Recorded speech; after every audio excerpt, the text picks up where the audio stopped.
Before we dive in, hit that subscribe button, because the deeper this story goes, the darker it gets, and you're going to want to be here when the truth finally snaps into place. The night the alarms began blaring across the Colorado desert, the guard towers at ADX Florence, the most fortified prison in America, lit up like a row of electric sentinels. It was just after 2:17 a.m. when Officer Daniel Rourke sprinted across the surveillance floor, eyes locked on Monitor 12. There, in grainy bluish security footage, a single cell stood open. A door that should never open, not without 3 manual overrides, biometric confirmation, and a command authorization. Yet cell C-43, the one belonging to inmate Marcus Hale, was empty. Marcus Hale wasn't a petty criminal. He was a former intelligence contractor turned high-profile felon, convicted for orchestrating a series of encrypted data leaks that exposed covert operations across Europe, and the U.S. officials labeled him a national security threat. At ADX Florence, he was kept under the most restrictive conditions in the country. 23 hours a day in solitary confinement, no physical contact, no sunlight except a concrete-grated yard once a week. And now he was gone. The initial panic felt unreal. ADX Florence wasn't just secure, it was legendary. Dubbed the Alcatraz of the Rockies, it was built to hold the most dangerous men alive. Prison breaks from this facility didn't happen. Even rumors of escape attempts were rare. Rourke's breath tightened as he scanned the hallways on screen. Nothing. No movement. No shadows. Just an empty corridor stretching into a bluish void. He hit the intercom, voice shaking as he demanded a full-tier lockdown. Within seconds, steel shutters slammed down across the unit. Only then did the warden arrive, Eleanor Briggs, known for her ice-cold discipline and her refusal to let emotion crack through. She strode in, jaw clenched, eyes sharp. "Tell me this is a malfunction." "It's not," Rourke said. Cell C-43 opened from inside. Briggs stared at him in disbelief before ordering a rapid response team into the corridor. Their boots clanged down the concrete floors, echoing through the sterile blue-lit block. But as they approached Hale's cell, a new detail emerged, one that sent a ripple of unease through even the most seasoned officers. The door hadn't been forced, picked, or tampered with. It had been unlocked. Inside the cell, everything was in place. The concrete bed, the fixed desk, the stainless steel toilet. Except for one thing, a small square of folded paper sitting on the middle of the floor. Written in tiny, meticulous handwriting were 4 chilling words. "You're already too late." The team exchanged uneasy glances. Hale had no access to pens, no access to paper, no contact with the outside world, and no reason to believe anyone was coming for him. As they sealed the cell, Briggs stepped back, composing herself. But just as she prepared to alert federal authorities, a second alarm roared to life, one that sent her stomach plunging. Another door had opened, not an inmate's this time, but a restricted maintenance hatch that led beneath the prison to a long-forgotten sublevel built during the original construction. A place hardly anyone knew existed. Briggs whispered, almost to herself, how did he know about that?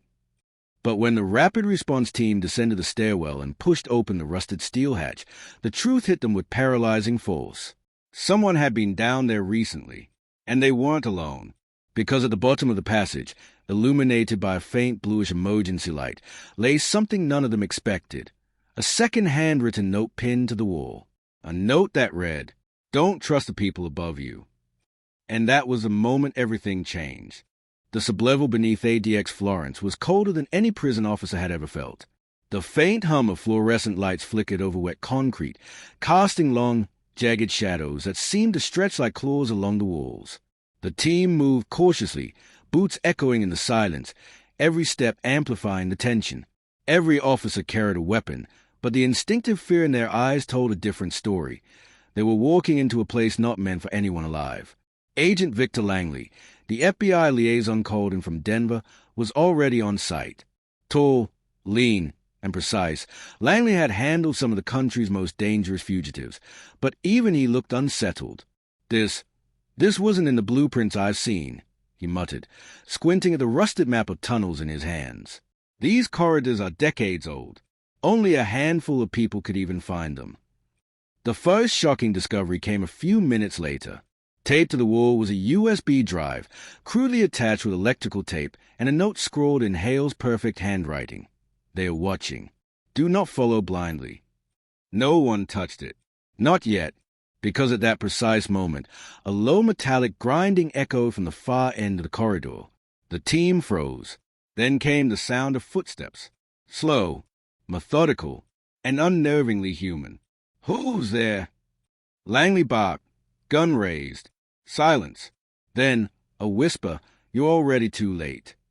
The haze on the back of every neck stood up. The phrase mirrored the first note in Hale's cell.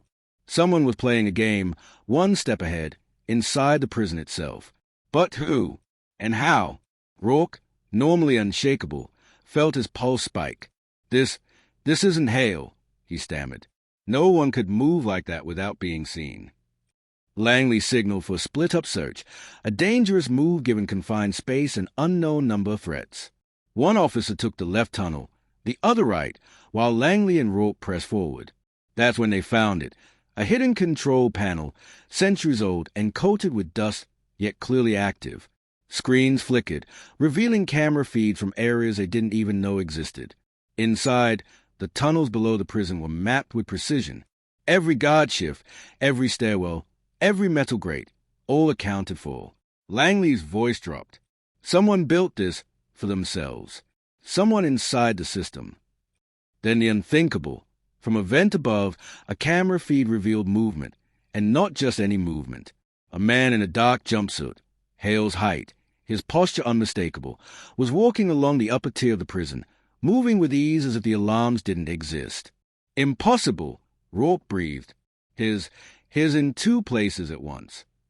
But the truth, when it hit, was far more sinister. Hale had never left. This wasn't a breakout in the traditional sense.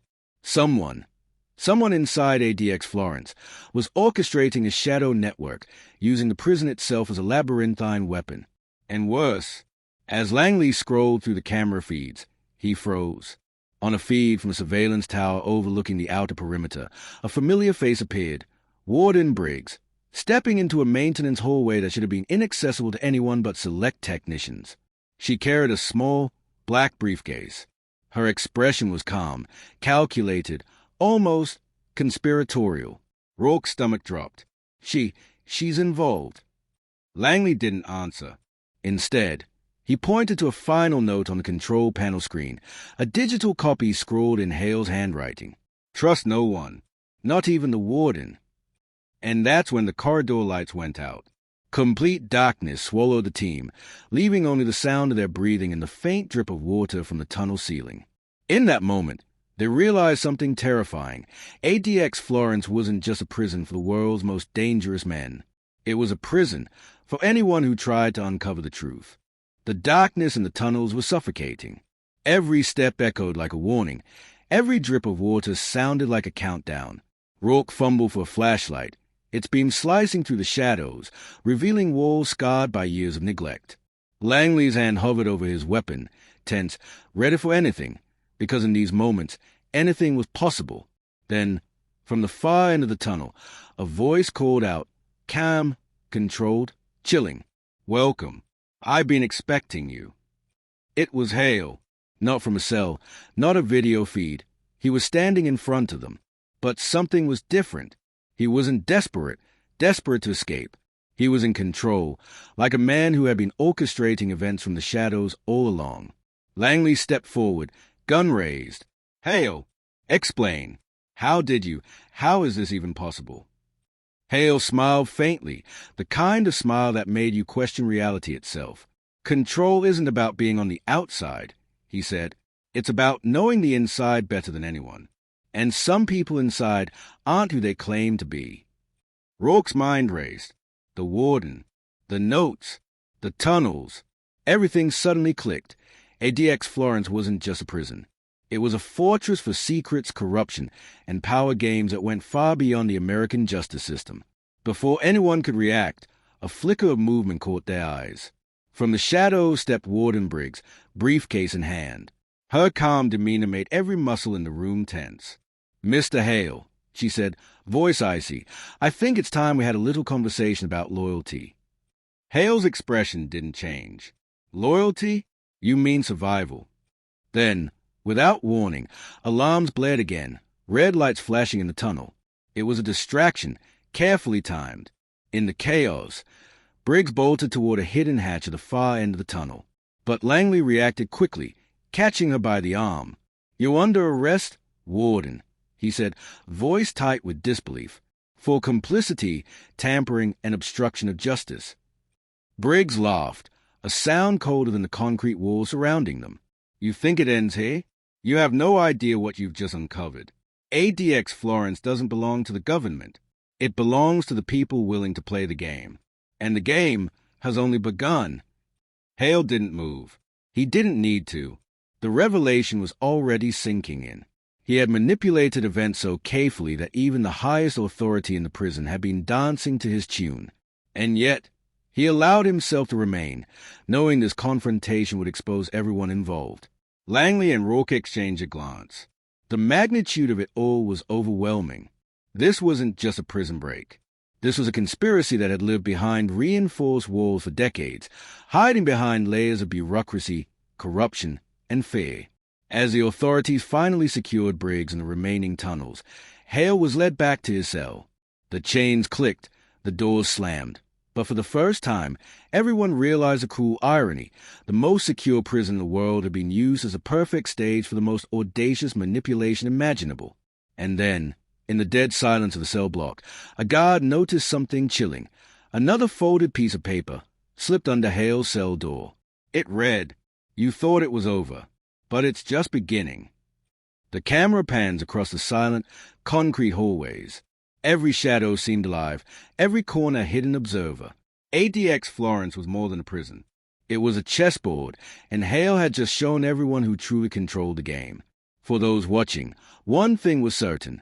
The walls of Florence held secrets that could consume anyone who dared to uncover them. And in the quiet, dark corners of the facility, the game was far from over. If you thought this story was intense, hit that subscribe button, because the world's most dangerous secrets don't stay hidden for long.